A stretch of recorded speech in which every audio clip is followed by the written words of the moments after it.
Hello, I'm Matt Galloway, and this is the Current Podcast. It is hard to forget that disastrous meeting last year at the Oval Office where U.S. President Donald Trump called Ukraine's Volodymyr Zelensky ungrateful. But this week in Turkey, the relationship seems to have improved. Trump and Zelensky met on the sidelines of the NATO summit, and Trump was friendly. He praised Zelensky for the recent strikes inside Russia. Trump also promised Zelensky something the Ukrainian leader has been pushing for, the ability to make U.S. Patriot missile systems on Ukrainian soil. We're going to give a license to you to make Patriots. That's pretty cool, right? This way you can't complain that we're not giving them enough. I say, make them yourself. We haven't informed the company of that yet, but that'll work out all right. I'm sure they'll be thrilled. That shift in tone and that promise is welcome news for Ukrainian MP Inna Sovsun.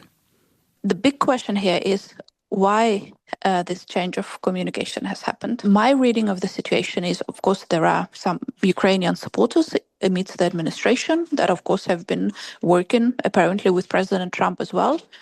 But I also think that President Trump in general, from what we know from his public communications, he likes to be on the side of the winners. And I think that recent Ukrainian successes with the attacks within Russia have probably changed his reading of the situation. Russia has paused its diesel exports until the end of the month after Ukrainian drone attacks on the country's energy infrastructure. But there have also been devastating attacks on Ukraine. At least 22 people died in a Russian missile attack on the wider Kyiv region on Monday. So what is next for the war in Ukraine? Tim Mak is a Canadian journalist based in Kyiv and the founder of the Counteroffensive, a news outlet covering the war. Tim, good morning. Good morning to you. Picking up on what Ukrainian MP Inna Sovsun was saying there, does it feel to you like Ukraine is winning this war right now? I think there are reasons to be optimistic for the first time in a very long time, that there are real signs that long-range Ukrainian strikes are having a real impact on the Russian economy, the availability to gasoline, and that there are some new restrictions on Vladimir Putin's freedom of action to do what it is that he would like to do with his war effort. There are increasingly signs of discontent within Russian society. And those are things to be a little bit optimistic about. That said, what we've seen in this war is that no advantage lasts for very long. So I would expect that the Russian side is going to find ways to try to mitigate Ukrainian advantages in terms of technology and strikes.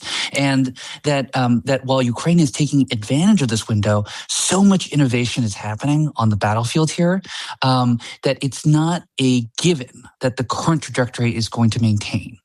This idea that Ukraine is targeting Russian energy infrastructure, fuel, and that it is making such a difference in the conflict, why are we only seeing this now, so far into the war?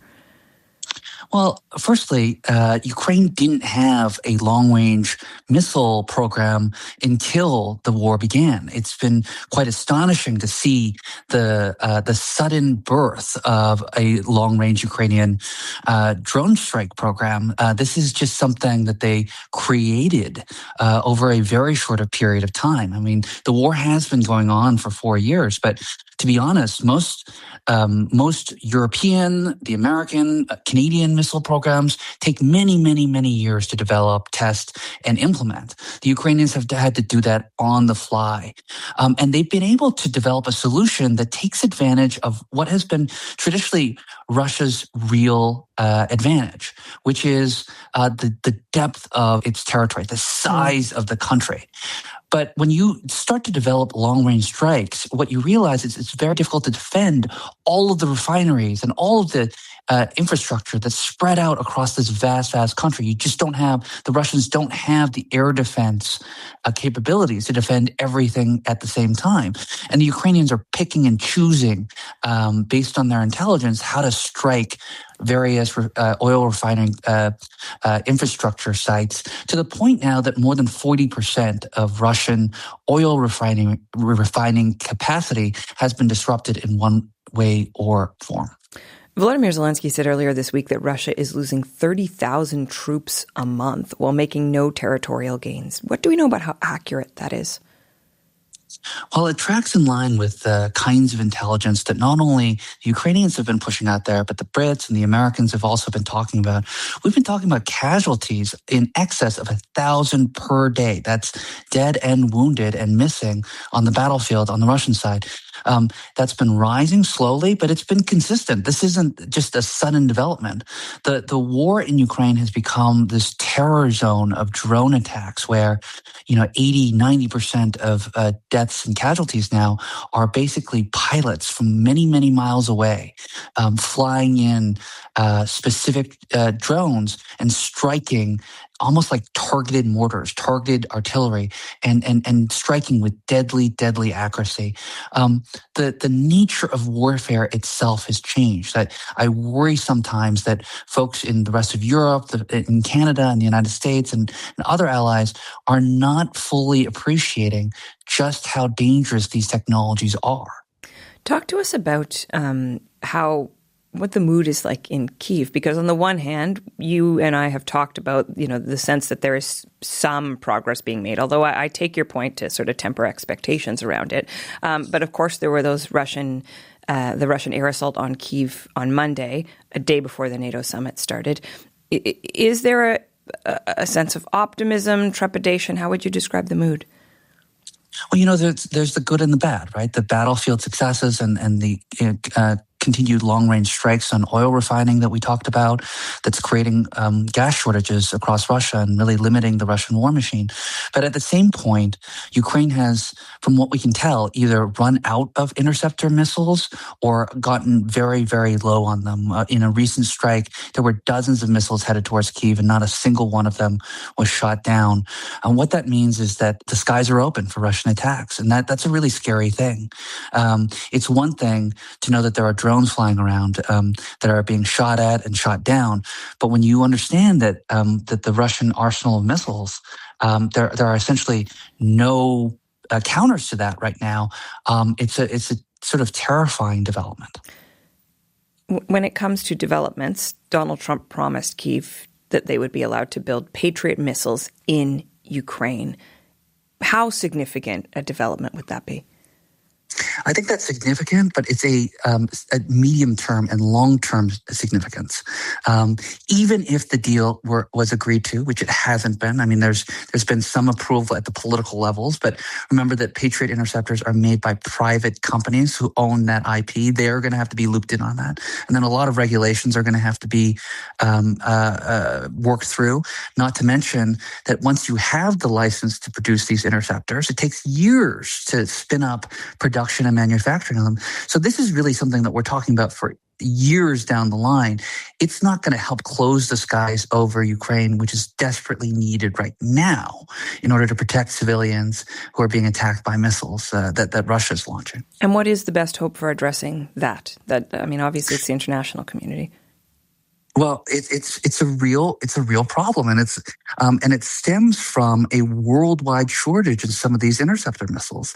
The Iran war led to an extreme number of interceptors being fired, which means everyone in the world, not just Ukraine, is trying to find these kinds of interceptor missiles. And a lot of countries are loath to provide their stock because they're worried about their own defense. And so it's a real problem to which there are no easy solutions. I think in the near term, we should expect that a significant number of Russian missiles are going to strike their targets without being contested because there just aren't enough interceptor missiles, and people are going to die and get terribly injured because of this. Tim, we only have a moment left. When do you think this war will end? I wish I knew. I really wish I knew, but I don't have any strong predictions for you right now. I will say that it seems to me that we're seeing a flickering of light at the end of the tunnel because for the first time, the Russian government has real incentives to stop the war, that they're being constrained in serious ways. That said, their response may not be to come to the negotiating table. Their response may be to double down and mobilize, let's say, 1 million new troops to push and continue to create pressure on Ukraine. Vladimir Putin is very ideologically committed to this war. I do think that we are seeing some signals that could lead to the end of the war, but I don't expect it in the coming weeks or months, or maybe not even in the coming year. Okay, thank you for this. Thank you for your time. Tim Mak is a Canadian journalist based in Kyiv and the founder of The Counteroffensive. Alexander Titov is a lecturer in modern European history at Queen's University Belfast who specializes in Russian foreign policy and politics. Good morning. Good morning. We heard from Tim Mak there about how the war has been playing out over the last several weeks. What do you think of the narrative that seems to be taking hold in the West right now that Russia is weakened or losing? Well, I mean, certainly there has been some very high-profile successes from Ukraine in terms of hitting Russia's oil industry, but also really making very difficult life in Crimea in particular, with not just oil shortages, but general electricity outages and so forth. So that's certainly been noticed. However, as the was suggested earlier, all those things need time to take real impact, and we don't know how long this successes in Ukrainian drone strikes will continue, whether Russia will find a way of countering them, building up its missile defenses and so forth, or in escalating its own attacks on Kyiv, which will undermine its ability to strike Russia. So encouraging kind of sign for Ukraine, which has finally managed to inflict some real pain on Russia, which has been trying for several years, because, last summer there was a concerted attack on Russian oil infrastructure, which led some very noticeable but not as dramatic as this year's shortage of petrol. But so this year they finally succeeded. But then again, how long it will last, it will depend on what Russia's response will be. Also, is important in this respect. Let's stay with the fuel shortages for a minute. What do we know about how it is affecting day-to-day life right now in Russia? Well, I was in St. Petersburg in just early June, and it was just starting, and nobody really cared about it. I think since then, you do have to plan your day quite carefully in terms of making sure that you go to the right petrol station, that there is a petrol there. So essentially, you kind of have to plan your week much more carefully around kind of making sure that you would get the necessary supplies.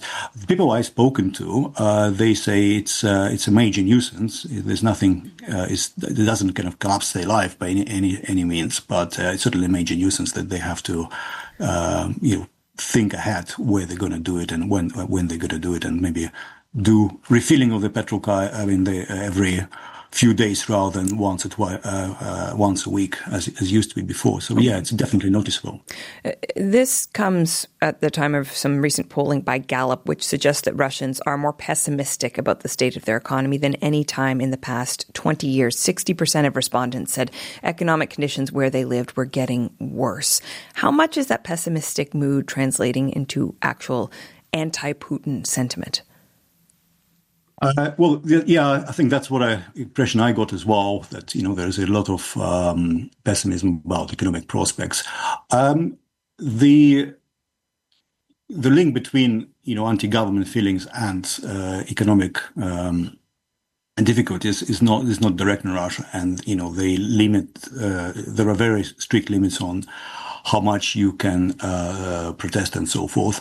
I think it would be wrong to expect there will be some kind of demonstrations or open challenges of the authorities because of that.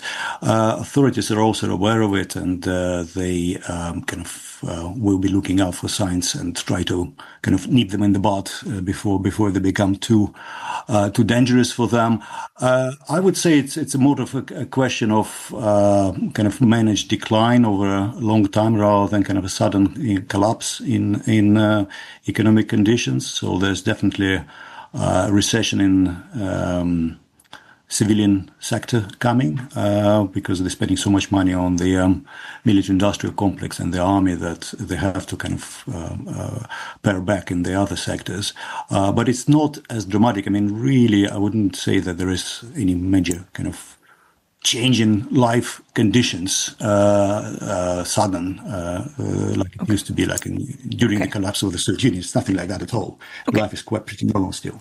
I want to talk, you mentioned earlier the question of what Putin will do at this moment. Reuters reported on Thursday that sources in the Kremlin say that Putin is prepared to escalate the war in the months ahead, although there is also new reporting this morning suggesting that the Kremlin is open to talks. What do we know about Putin's mindset? Well, if you think about it in historical terms, there was a lot of crisis moments under his rule. I mean, the issue of kind of the second Chechen war, a series of hostage crises, including hostage theater siege in Moscow and so forth. In 2014, in the Ukraine crisis and so forth. I mean, every single time, his response was not to capitulate or kind of go to negotiations, but to double down and crush his opponents. I don't see why this time it would be any different, particularly since they already been involved in such a kind of hard way in this war. May I ask you what you say double down? I mean, what would we reasonably think that would look like at this moment? There's speculation certainly about attacking another Western ally, perhaps. No. That's not double down on Ukraine, because they don't have military capacity to spare to open another front or anything like that. They said they would be striking Kyiv on a regular basis. So certainly the increase of the air attacks on Ukraine.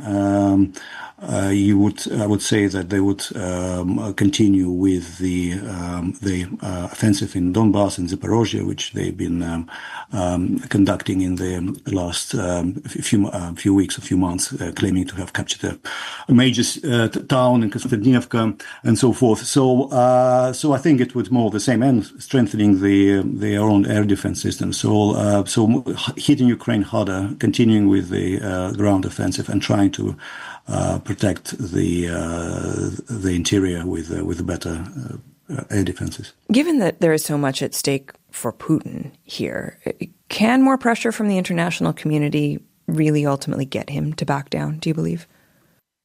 Well, I think it's the same logic on both sides, in a sense that Ukraine, Zelensky, and the West wants to kind of put pressure on Putin so he kind of gives up, and Putin will have exactly the same logic of when there is a pressure on him, he doubles down and tries to make the other side to capitulate and accept his demands. So I think with this logic of escalation, I think materially, I don't think there is any major kind of game-changing sanctions or a military advantage, which hasn't already been tried. Okay. You can do things on the margins, but I think the basic logic of the war, which both sides trying to kind of defeat the other, will pretty much remain the same. The more you push, I think the harder the Putin will push back. So let us end here. There's a minute left. I want to ask you the same question I asked Tim Mak. When do you think this war will end?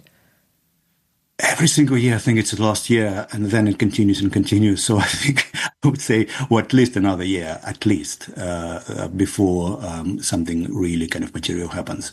The winter will be quite probably important in that respect. See how both sides stand after the winter's over, but not before then.